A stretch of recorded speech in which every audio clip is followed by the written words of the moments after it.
Welcome back to our next podcast of New Steeple. Oh, I have to say it. Same people. See, Jeff is not here today, and we usually finish each other's sentences. He's not here. He's not feeling. He's a little under the weather, and so it's just me, but also three lovely guests. I'm excited about today because we get to hear from our vision team leaders. We call them vision chairs, but that's who they are. And I'm going to let them introduce themselves in just a second. But I'm very excited. Can y'all just at least say hello? Hello. All right, nice. You almost did that perfectly in sync.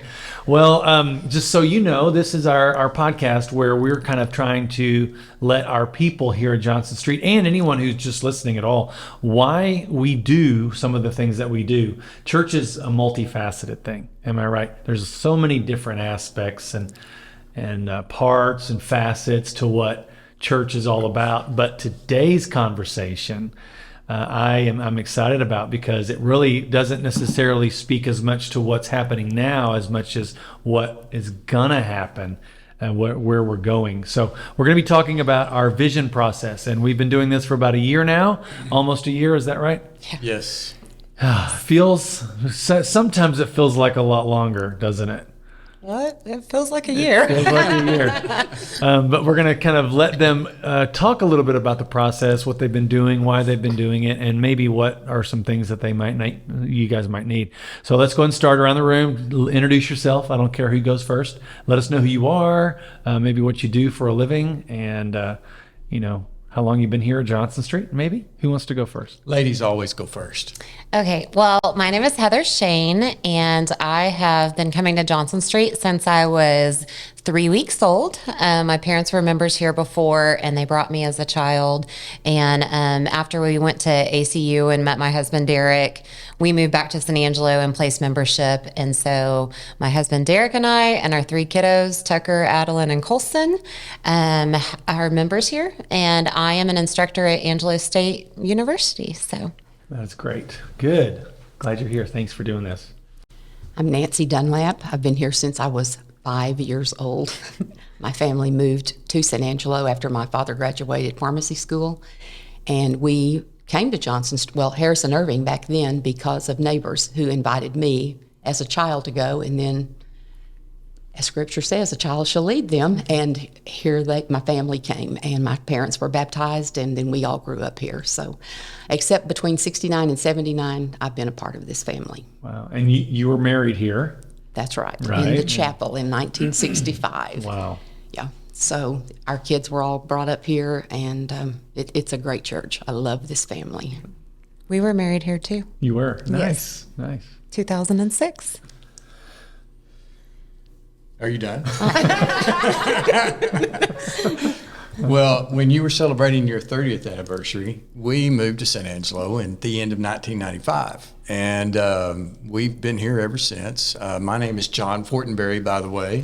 And I'm a CPA here in town. I'm a partner with Shelton, Wilcox, and Fortenberry. But we've been members here since 1995. And this is a really good church, a really great church. And the blessings of being on this, being part of the chair team with you guys has just really seen God work and see where we're going, and really not knowing where we're going, but seeing where we're going at the same time. But really, it's been a nice ride where we really got deeper relationships with people, not only on the committee, but through the church. It's just been really great. That's great. And I know a year ago, whenever you were asked to serve on this committee, did y'all have any idea what was coming? No. But there was really there was no reason to be scared about it or have a lot of anxiety, because we knew that a lot of prayer went into this through the elders and the leadership of the church, and that we were picked after much prayer. And so we knew God had a reason for us to be here, and we embraced that. Yeah. Wouldn't y'all say? Not initially. I was reluctant. Are you still? No, I'm sold out. I know that you were very excited, but there was a little apprehension there because you don't really know what's coming when you do a vision process. And that's one of the reasons that I wanted to bring you on today, because I've had several people who have asked the question, why are we doing this? And we're going to get to that in just a moment. I want to hear from you, but first I want you to answer the question, what is it that you've actually been doing over the last year? Why has this taken so long? I know this is a big church and an old church, but what have you been doing this last year? Well, I just wanted to start with kind of when you asked us to be part of this vision team and to co-chair, I was not nervous. I was kind of like, okay, let's do this. And just having the opportunity to partner with Carson Reed through the Cyber Institute, I had previously worked with him on the Minister Search Committee that brought you here. And so I was excited about that. But it was very clear from the beginning, when you say a vision process or a vision team or a vision statement, it's not like, hey, we're going to get this group together and we're just going to write a statement really quickly and then maybe make a couple of drafts and then go with it.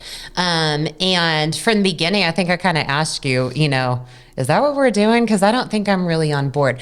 This was not a vision statement or process that any of us, the three of us, or the team directed at all. Through Carson's guidance and through the process, this was a very in-depth process in which we did a lot of digging into our church. We did a lot of data collection. We went back into the history. We looked at our assets. It was a lengthy process, and I can say that we probably did not leave a stone unturned. We really dug in because our whole thing was we wanted to make sure that we were being led by the Spirit. Right.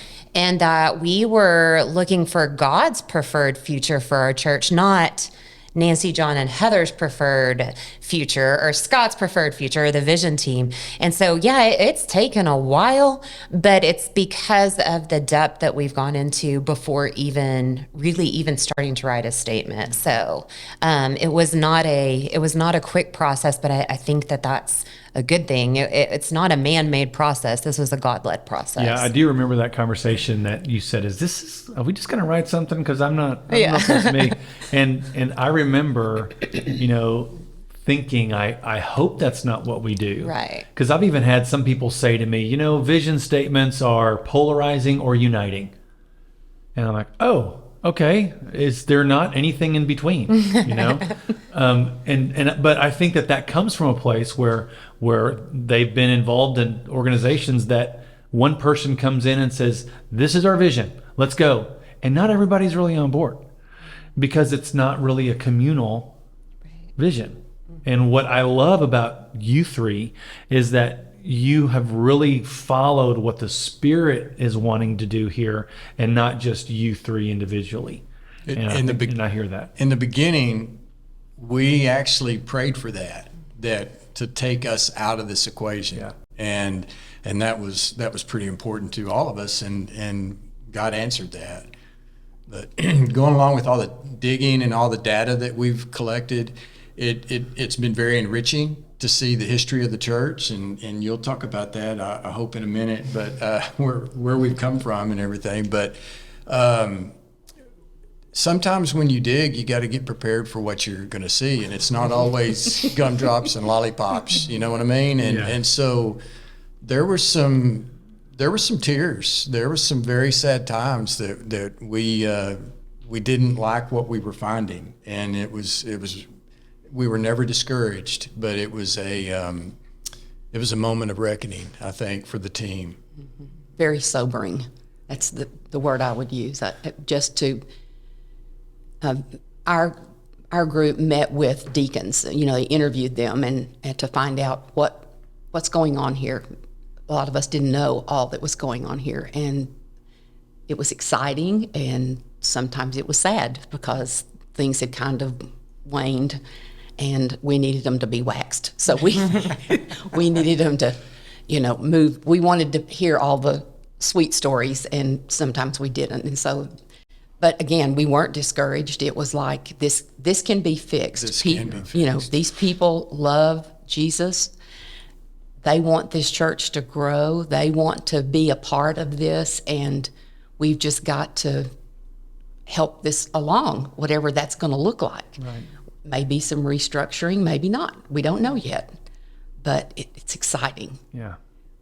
I think the process was very hopeful. And I think when we were, initially asked to be part of this vision team, and we look back in our history and starting from Harrison Irving, and, every big thing that this church did was a group that had a vision. The campus center, those before us wanting to have a building on our campus, our new building here. Russ Street came from a vision coming back from a mission trip in Atlanta, the family center. And so all of that was because individuals in our church had the courage to hope and vision for something for San Angelo.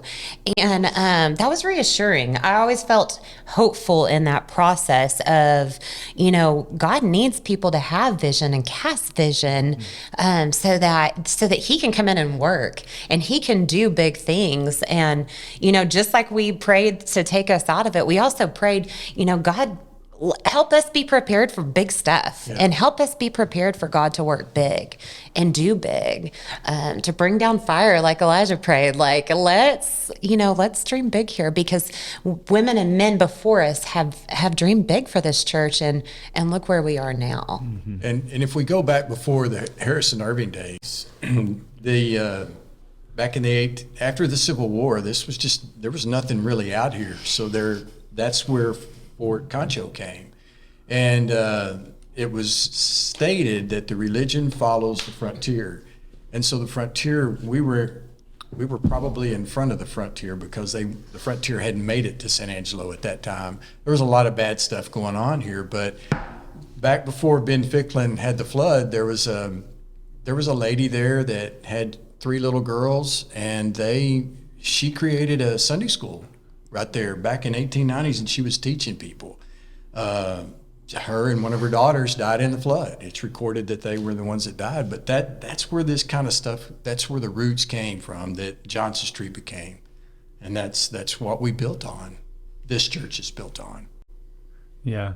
And I remember, and it just happened one day. I was up on the second floor of our church building where all the classes are, and I found my way into this little room, and I started to kind of just look around because I'm getting to know the place, and I see all these old books and all these old they were, I guess, year-end statements of what the church did and how much they gave, and what I thought was so cool about it is that I found one back in the 50s, and it talked about one of the final things it said in that particular issue of whatever the publication was they were given to their people. It said, "We have started to put aside money for either expansion of our existing building or relocation to where God wants us to move." And that was 1950 something. And what was so cool about it is that in 1963, this building was built. And I think, I don't know why, it just struck me so much that they had a vision, and then 8 years later, God moved them to take action. And that this building didn't happen because people just said, sure, let's do it. No, there were people who had vision for this, because this is in the middle of nowhere at some point, right? There were houses out here, but it was away.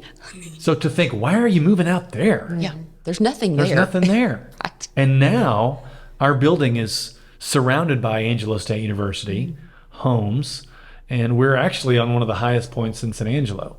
Well, as I turned on the loop this morning, and right when you turn on the loop onto Knickerbocker, you can see our church and our steeple. Yeah. And that was on purpose, that is a light on a hill, a beacon on a hill, that you can see our church. And that was planned way before that loop was ever built. Right. And I want you to speak into this in just a second, Nancy, but I remember one of the coolest moments in one of our elders meetings is one of our guys said, as we're talking through the possibility of doing a new vision process, he said to everybody, guys, we are still living off of the vision of men back from 1950s era. We're still reaping the benefits of their vision and their faith. And he looked at everybody and he said, what are our grandkids going to say about what we've done here and now? What kind of vision and faith are we going to show? And that was just a great moment, because they want to follow God just as much as any of us do. But I want you to speak into that a little bit, because you had mentioned something about that to me a little earlier. Well, I just think I said we can't rest on our laurels. We've got work to do. We've been given much. We have great facilities. We've talked about this several times. And we have a lost community. Yeah. We need to reach people with God's transforming love, period. That's our purpose here, to love people. And we've got all of these facilities that we're not utilizing to their max. And that's shameful, I think. At the end of the day, we've got a responsibility with what we've been given. Yeah. The Christian Campus Center, how many families are here now who were in college then, and then they dated and married and had families, and now they're part of us.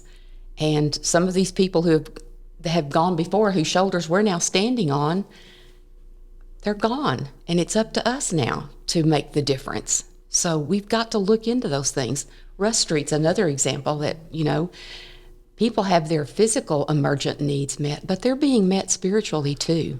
They're being prayed for. They're being sought after. They're being ministered to in ways that we don't even understand. Some of us have never been there, praise God, but we could be. And we've got to be in place when people need us.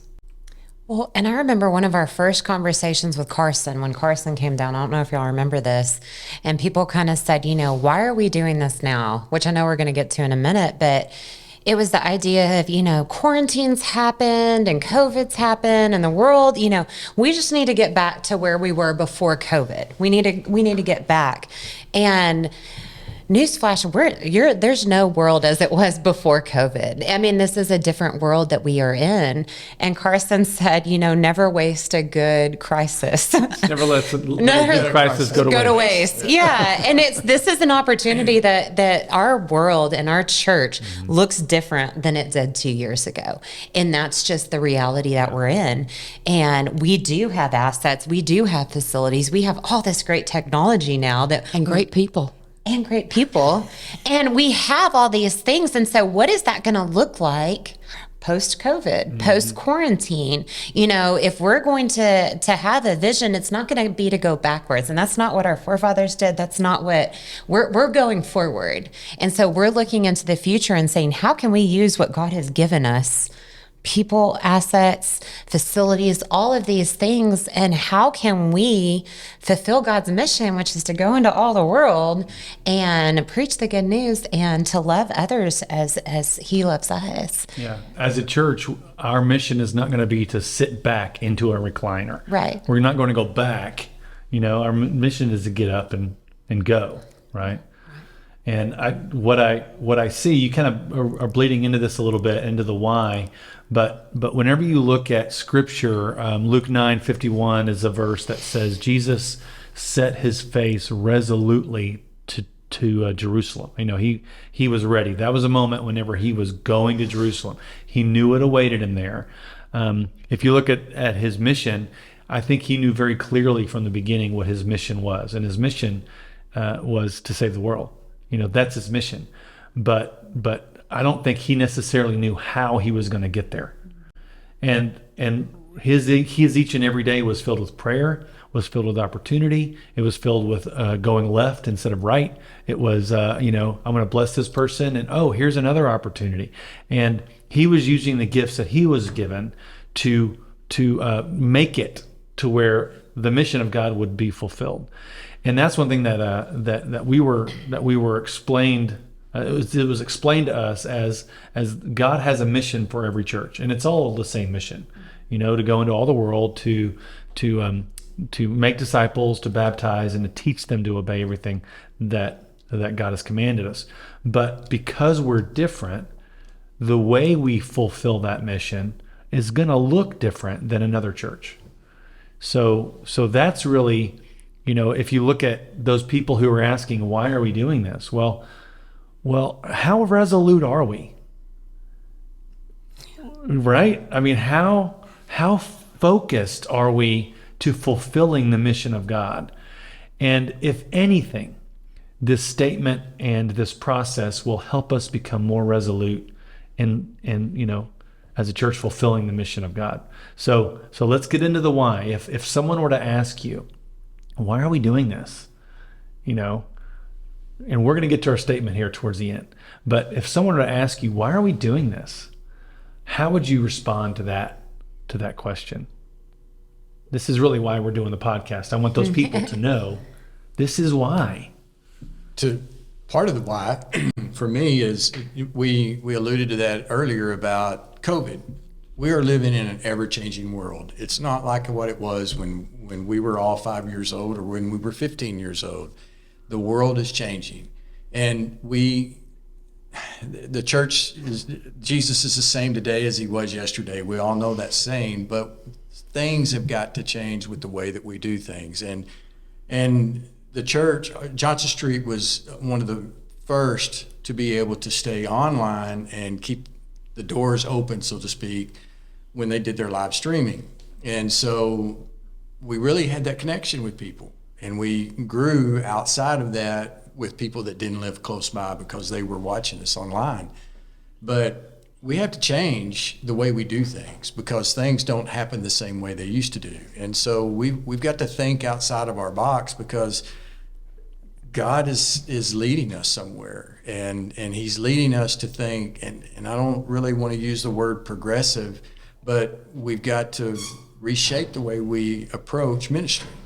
And because culture has changed. Culture has changed. Our community has changed. And our community our church is supported by our community, and our church supports our community. It's an ebb and flow, and we've got to help each other. But at the same time, this church started right after World War II. Where did they go to start a mission? They went to Germany. And who led it? A guy that was in the German army. And this is so that took a lot of moxie and a lot of courage, a lot of commitment, and a lot of faith. And we've got to build on what our forefathers have done and continue to go forward and do something that takes a little leap of faith, because we don't know exactly what that's going to be yet. Yeah, the book that we were reading whenever me and you really started kind of meeting together was Canoeing the Mountains. Great book. And we read it right before COVID hit, and the book was primarily about what do you do whenever the landscape in front of you looks nothing like the landscape behind you. If you're expecting rivers and you have a canoe and you see a mountain, what do you do? Well, you can take your canoe with you, or you can adapt and find a way through the mountains. And so that's kind of what I've kind of clung to is our world and the landscape in front of us looks very different. And when you ask that why, I think, I can speak for myself. I think I can definitely speak for these two sitting right here, is that we love this church. I love this church. Yes. This church has been a part. I mean, this church I've had a longer relationship with this church than just about anybody else in my life. And there's people that have seen me grow from an infant into, love me in my teenage years, love me in those young adult years, and help mold and shape me. And I love this church. I love the people here. There's so much history and foundation where this church was fundamental in helping me shape who I am as a Christian woman, as a mother, as a wife. But to me, I don't want to just take that from the church and, like you said, sit back and relax, because I don't feel that that's what we are called as a church to do, is to sit and comfort. We're not called to be passive Christians. We're called to be active. And so in participating in this vision process, you ask the why are we doing it, really kind of why am I involved is that, we still have a job while we're here on earth. And there was some time in quarantine that we had to sit back, but we're still called to go into all the world. And what does that look like? how can we take this church that we love so much, the assets that we've been blessed with, our relationships, our partnerships in the community, our locations, how can we take what God has blessed us with, because we are so blessed, and how can we use that to reach others? And that's not going to we're not going to accidentally do that. That's right. We're not going to fall into service, and it does take action, but before you go with action, you don't want to go jump off a cliff. You want to have a vision of where am I going and where am I landing and how am I going to do this? I could not canoe a mountain or a river. That's not me, but let's have some type of a process and a map of where are we and how do we do what God's called us to do in a way that He wants us to. And so that's really what I feel like this vision is about, is just how can I better serve my Lord and what He's called us to do with this Johnson Street family. And that's so exciting to hear from you, because you really, and you are a product of this church. I mean, where you are now is a direct result of the faith and influence of this church family, because you've grown up here. This is your home. And you came back, which is very rare, you know. And brought others with me. And you brought others with you. And so I think that's one reason why people wanted you on this committee, because you are a product of this church. And so, if anything, the listener and the watcher, you should be excited that this faith community is reproducing Christians and believers and followers who aren't passive, but who are ready to, help find God's preferred future. Okay, I know you want to speak into this, Nancy. You've got such wisdom to say about why we're doing this. No? Maybe not. I am involved in it, and I think the vision team is involved in it because they want to follow Jesus with their whole being. And I think we can't just rest on what was. We have to emerge with the changes. We've got to rise up and do what has to be done. And again, without a roadmap on how that's going to happen, we don't just take out and everybody do what they want to. Right. We've got to have a common purpose to reach the goals. Yeah. Well, and Nancy and I both, and John, have been part of this church, and I think sometimes it's comfortable to say, well, let's just go back to how it was. When I grew up, it was like this, or this is how. These are things that have been successful in the past, but like we said, we're moving towards the future. And, the relationships in the church family and the love that this church has, that hasn't changed. That church, not at all. And the desire of people in this church to serve God and to love each other, that hasn't changed. But our world and our building and a lot has changed. And so, for the vision for my children growing up in this church, it looks differently than when I grew up. But I still want them to be able to experience God, to be able to serve God in opportunities like I got to growing up in this church, and for them to have relationships. One of the biggest blessings of this church family, and even through this vision team, is the relationships I have with people who have loved me through every stage of my life and spoke life into me. And I want to continue those intergenerational relationships. And I want that for my children. I want my children on Sunday morning to run to Miss Shelley because she gives them Skittles. And to know, I was the young kid that went to Mr. G because he gave me gum. And those are those relationships. Those are the parts of church that, those are the sweet spots and the sweet parts. But we're not just called to just sit in that sweetness. We're called to go do. And this vision this process is not happening because we want to be more comfortable in our church. Okay, good. We got a vision statement. Now we can be more comfortable. And no, it's not it at all. And if anything, and we've seen it, vision processes create a little bit of tension because people, their first thought is usually what? Change. Something's going to change. Right? That's exactly right. That's a fear. Oh no, they want to change everything. But what you're saying is right. This is a community of faith. This is a family who has been here for 120 plus years, and the reason we're still here, even though this is an old church, it's not an old church. There's still a lot of energy and vibrance, and there's a lot of reproducing left to do here. This is a church that is very much I believe, in a sweet spot of what God wants, just opportunity galore, you know? Well, and when you talk about energy, I think the three of us and definitely the vision team, when we first started out, we were kind of like following what Carson asked us to do. And we kind of would go through it and we're like, we don't really know where we're going, kind of. And the more we dug in, the more energy we felt. Our meetings were full of energy. It was palpable. It was.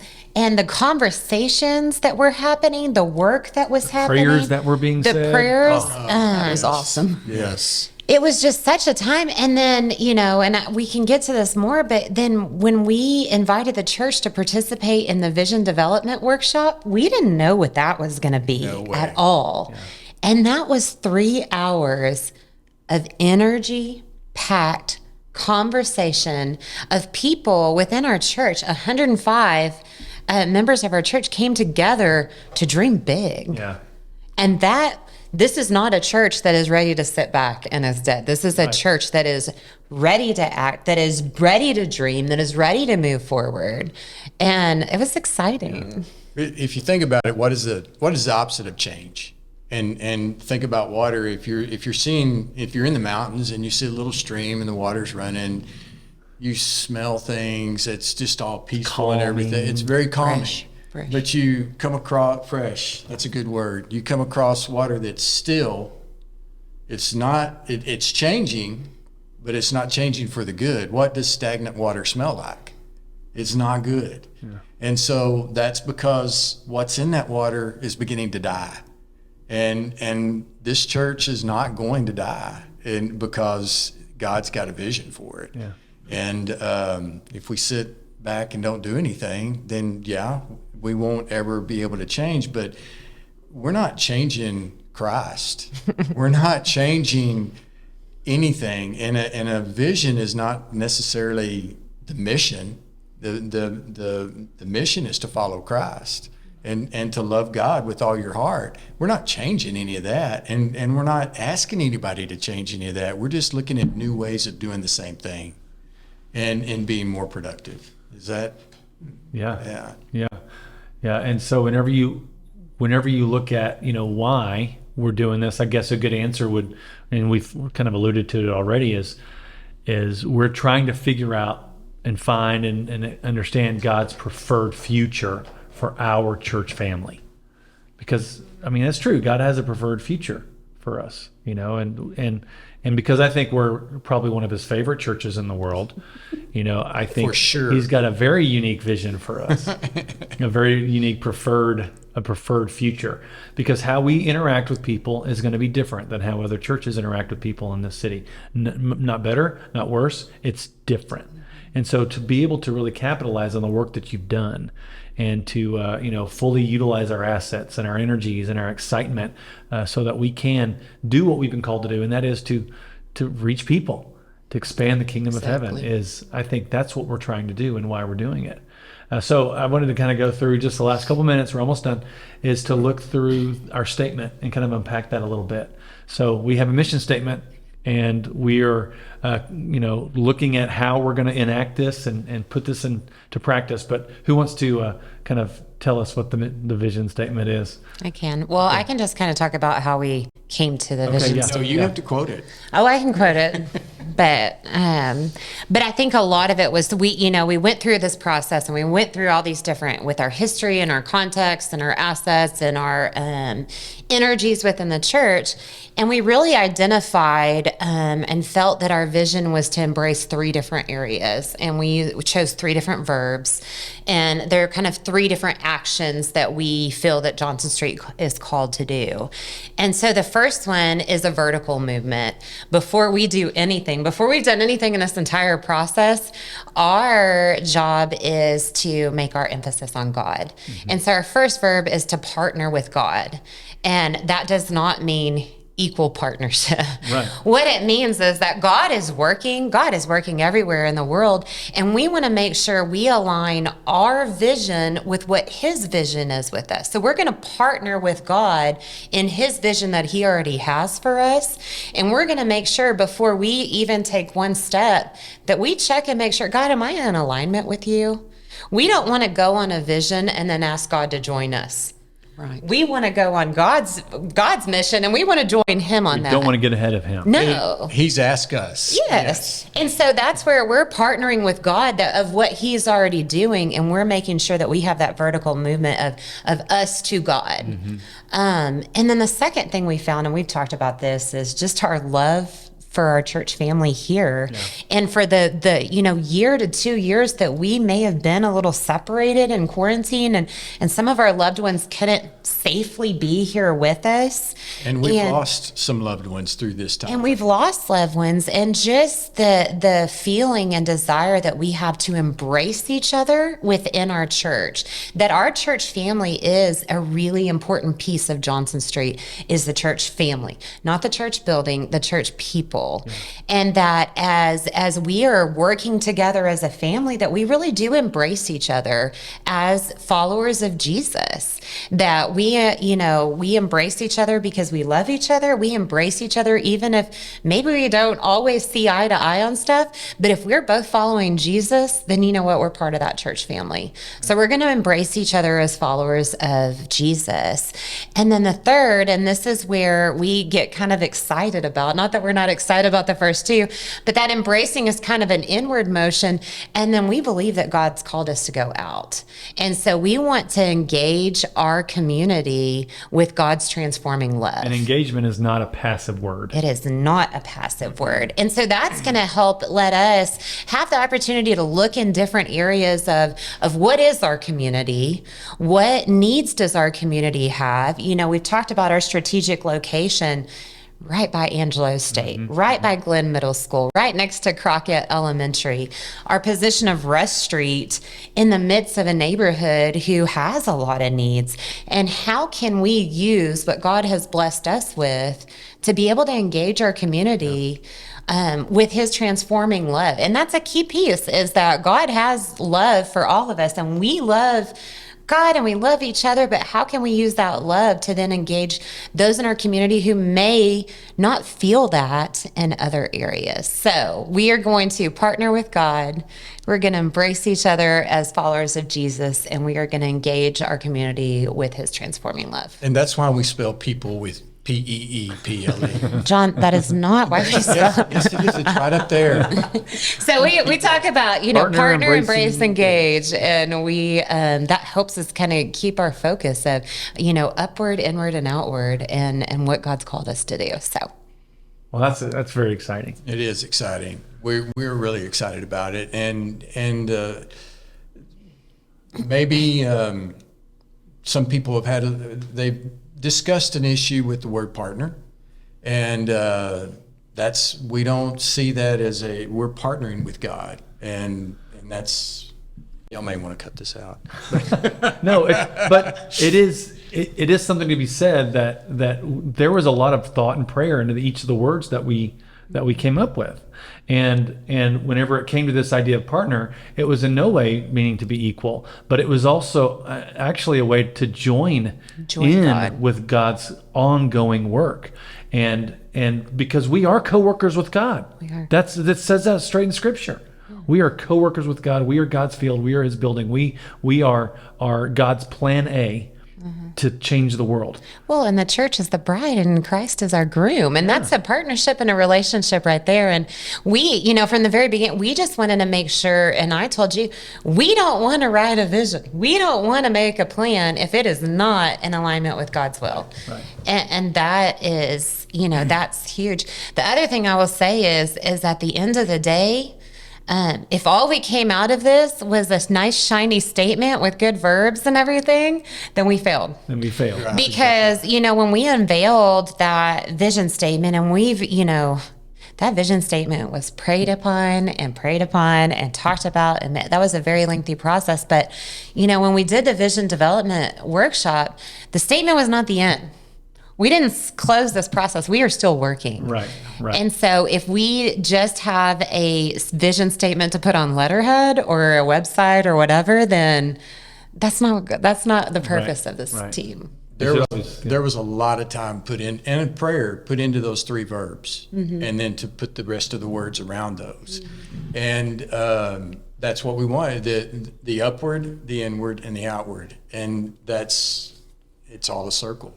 And the last part, just to say about the transforming love, transforming is change. Yeah. And so God's love's going to change people.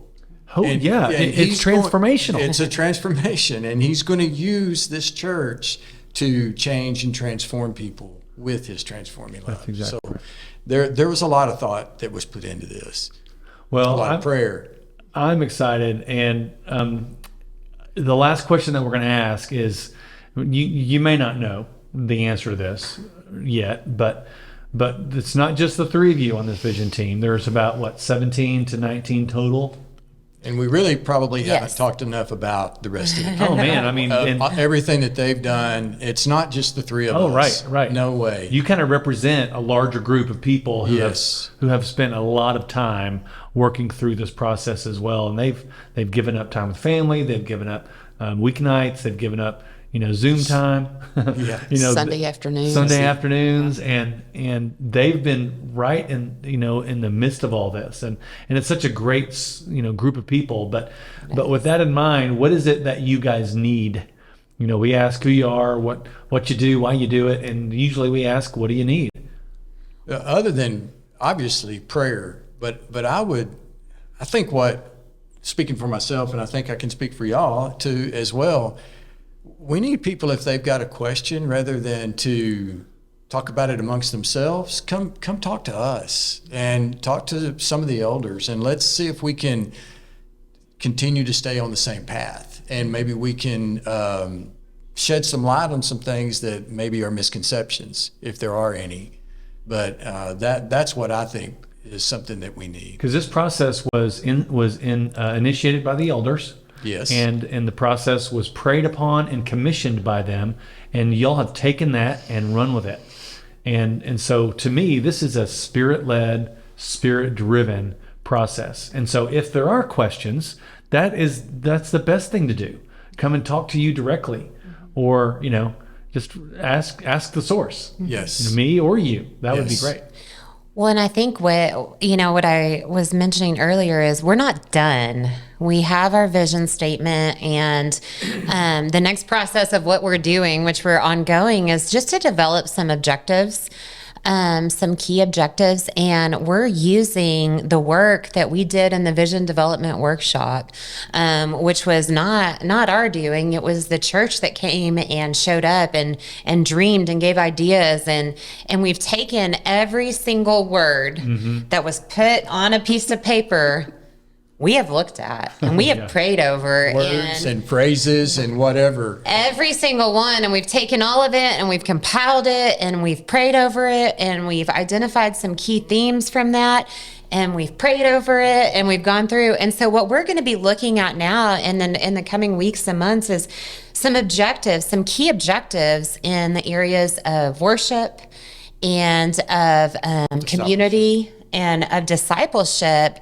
And we're going to present those to the elders as what our vision, our vision team sees as God's preferred future for our church and the vision that he wants us to go. But once again, they're not just words on a paper. Every single objective that we write, it's going to need action and it's going to need workers and it's going to need people to rise up because these are words that have come from our own church. And the energies that we know exist in the church and the assets that we know exist in the church to help us partner with God and to embrace each other and to engage our community. We need people, we need action. We need people that are ready to do that because the 19 of us on the vision team, as much as we have worked, this is a much bigger calling than just for a group of us. And, the fields, as President Hawkins mentioned when he came last year, the fields are ripe for harvest here in San Angelo. Yes. And God's called us to be harvesters. So we need people to go to work. That's right. We've already spent hours trying to compile the information into these we're looking for the things that are going to bubble up, right? And then we're going to take those bubbles and try to give them substance to where they've got some meaning, and we're trying to come together with words to put these initiatives and objectives together that we can present to the elder group. And they'll be the ones making the final choice or final decisions on all of this. All we're here is just trying to compile it all and get it together. But we feel like we're getting close to the end, but we've still got quite a bit ahead of us. Yeah. So you need prayer. You need people who are going to be ready whenever the trumpet blows. Yes. You need people who are ready to go. But Nancy can say that we don't have to wait until these objectives come out to have needs in our church. No, but I also want to say, I want people praying for us, of course, but I think they need to start praying for themselves too.